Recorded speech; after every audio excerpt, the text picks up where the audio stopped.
Paul Churchland. The self is the brain. Paul is a Canadian philosopher known for his study in neurophilosophy and the philosophy of mind. He advocates the idea that eliminative materialism, or the idea that the self is inspirable from the brain and the philosophy of the body. It means that whatever you are doing, or whoever you are right now, or whatever you had become, it is all because of what you think. The way you use your brain is translated and transmitted to your personality, to what yourself could become.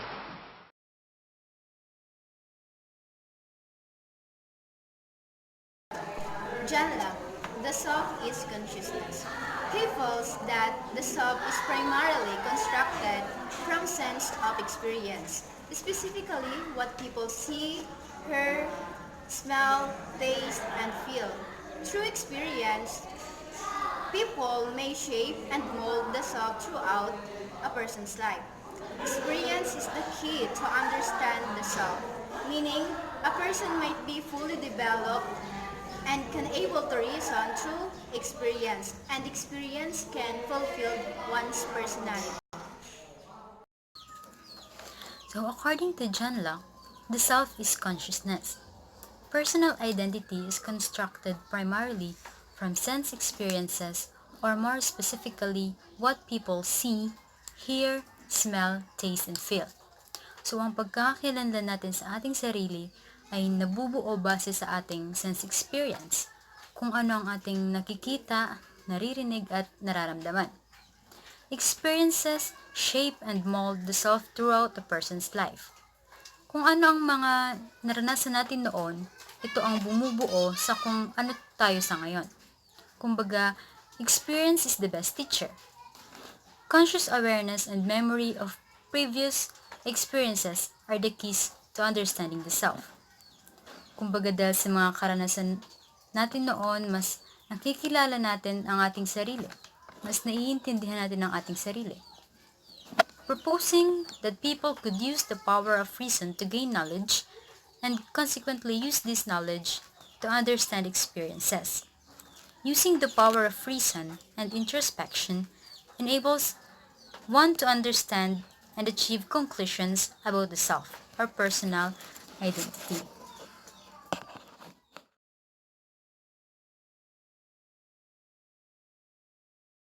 Hi, I'm Erica Pipitara, and I'm here to discuss about Maurice Merleau-Ponty, the self is embodied subjectivity. So, first, what is subjectivity? Subjectivity in philosophy is relating to a way a person experiences things in his or her own mind. Maurice Ponty stated that all of our knowledge about ourselves is based on the phenomena or on what we have been experiencing in our life. He also argued that there are an interconnection between our minds and body. They both gave us the sense of ourself. For example, love and marriage. You cannot have one without the other. Then, when a person examines his or her fundamental level and level of direct experience, we will know that our mind and body are unified and not separated. Then, para din sa kanya, ang perception natin or kung ano man ang pananaw natin sa buhay ay dahil yun sa kung ano ang naging experience natin or kung ano man ang naranasan. Maurice Merleau-Ponty, the self is embodied subjectively, argues that all knowledge about the self is based on the phenomena of experience. He further articulates that when people examine the self and the fundamental level of direct human experience, people will discover the mind and body are unified, not separate. That's why he said his perception is is not on the physical body, but it is more character or values.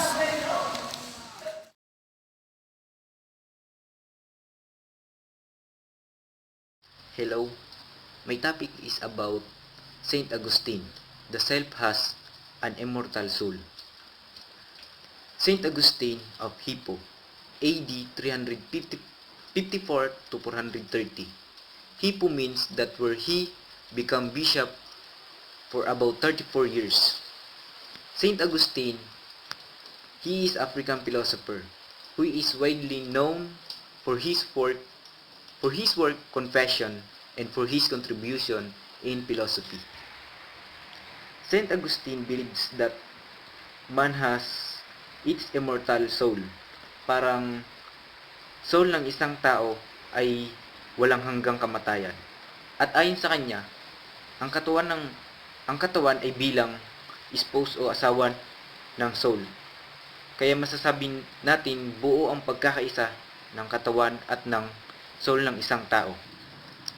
Based on her confession, humankind is created in the image and likeness of God. He described that man created by God, that all good is good. Knowledge can only came by seeing the truth that dwells within us. Only in the presence can the self attain happiness and completeness.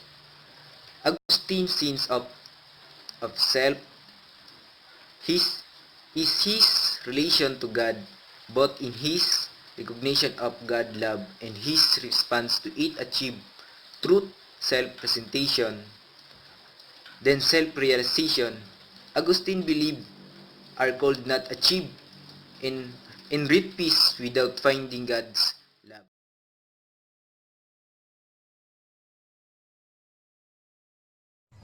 Aristotle was born around 384 BC in an ancient Greek kingdom of Macedonia, where his father was a royal doctor.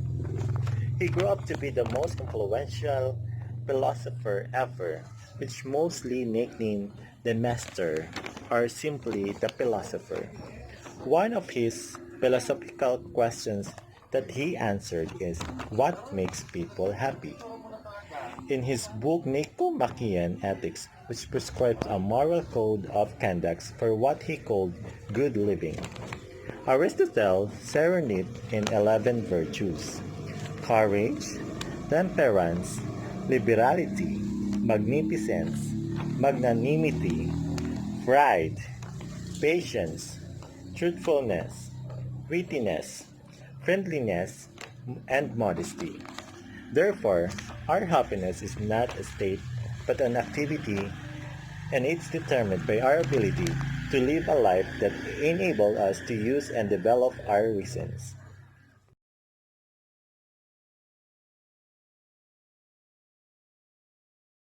Sigmund Freud, the self is multi-layered.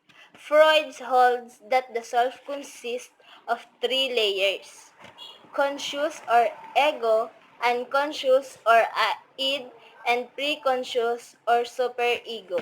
The conscious or ego is governed by the reality principle. The conscious part of the self is organized in ways that are rational, practical, and appropriate to the environment. It contains all of the thoughts, memories, and wishes of which are aware at any given moment.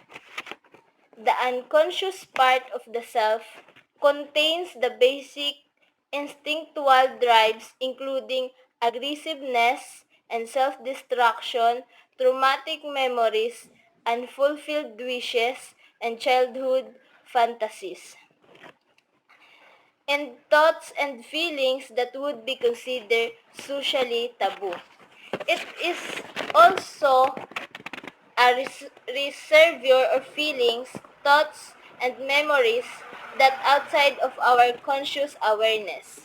Most of the contents of the unconscious are unacceptable or pleasant, such as feeling or pain, anxiety, and conflict. Preconscious self contains material that is not threatening, and is easily brought to mind. According to Freud, the preconscious part is located between the conscious and the unconscious part of the self.